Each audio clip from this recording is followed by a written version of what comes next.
আসসালামু আলাইকুম, কি অবস্থা সকলে? আশা করি সবাই ভালো আছেন। আমিও ভালো আছি। আজকে আপনাদের দেখাবো কিভাবে আমি কোয়েল পাখি ও কবুতর লালন পালন করি। সকালবেলা আমি কবুতরকে ছেড়ে কবুতর খাবার দিলাম। খাবার দেওয়ার পরে কবুতরের ঘরে আসলাম। এসে দেখলাম যে মাশাআল্লাহ দুইটি সুন্দর সুন্দর কবুতরের বাচ্চা হয়েছে। দেখলাম আরেকটি করে দুইটি ডিম আছে।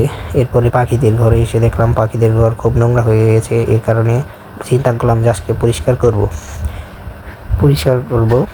এরপরে পাখিদেরকে খাবার দিলাম, 2 পট করে খাবার দিব। আমি প্রতিদিন 4 বেলা খেতে দিই পাখিদের। দেখতেই পাচ্ছেন আমার পাখি কি সুস্থ সবল আছে। এরপরে আমি পাখিদেরকে খেতে দিলাম। দেখতে পাচ্ছেন যে পাখিরা কি সুন্দরভাবে খাচ্ছে।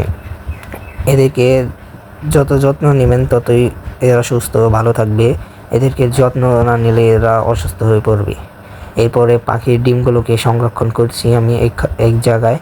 এরপরে এগুলোকে দেখলাম যে খুব ময়লা হয়ে গিয়েছে। এরপরে এগুলোকে সুন্দর মতো পানি দিয়ে ধুয়ে নিলাম আমি। ঝাঁকড়িয়ে ধুইতেছে, ময়লা দিয়ে উঠতেছে না, এই কারণে ঝাঁকড়িয়ে ধুইতেছে। এগুলো পরিষ্কার হয়ে গিয়েছে। এরপরে আমি দেখলাম যে পাখির পানির পাত্রটা খুব ময়লা হয়ে গিয়েছে। এরপরে এটাকে আমি একটি সোবা নিয়ে সুন্দর মতো ডুইলে ধুয়ে এরপরে ভিতরে পানি দিয়েছি পাখিদের খেতে। আপনারা চেষ্টা করবেন সবসময় পাখি কবুতর সব কিছুর খাবার পাত্র পানির পাত্র পরিষ্কার ও ভালো রাখার জন্য। এরপরে দেখলাম যে কবুতরের পানির পাত্রটা খুব ময়লা হয়ে গিয়েছে এবং অনেক পাতা পড়ে জমে গেছে। এরপরে ময়লা পানিটা ফেলে আমি সুন্দর মতো ঝাড়ু দিয়ে ঘষতেছি পরিষ্কার করার জন্য।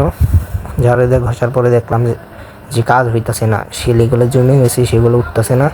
এই কারণে আমি ঝাড়ুগুলো পানি দিয়ে ধুয়ে আবার সুবা দিয়ে সুন্দর মতো ঘষতেছি। সুবা দিয়ে ঘষতে দেখলাম যে সুবা দিয়েও কাজ হইতেছে না, ঘষতেই আছি। এরপরে কাজ হয় না। এরপরে আমি কিছু বালি আনলাম, বালি এনে সুন্দর মতো ঘষতে দেখতেই পাচ্ছেন আমি ঘষতেছি। এরপরে এগুলোকে সুন্দর মতো ঘষিয়ে পরিষ্কার করে ফেলাম। দেখলাম যে আগের থেকে অনেকটা পরিষ্কার হয়েছে, বালি দেওয়ার কারণে হেলিগুলো উঠে গিয়েছে। এরপরে সুন্দর মতো পানি দিয়ে ধুয়ে এরপরে এটির ভিতরে আমি কবুতরের জন্য পানি দিব। সুন্দর মতো ডুইলে ধুইতেছি। ডুইলে ধোয়ার পরে এটাকে সুন্দর মতো ধুইব। দেখতে পাচ্ছেন আমি ধুইতেছি পানি দিয়ে, বারবার ধুয়ে এর ভিতরে পানি ভরবো। পানি ভরে আমি কবুতরকে দিব। এরপরে আমি পাখিদের ঘর পরিষ্কার করে আমি নতুন ভুসি বিছিয়ে দিয়েছি, দেখতে পাচ্ছেন। এরপর আমি রাতের বেলা খেতে দিয়েছি।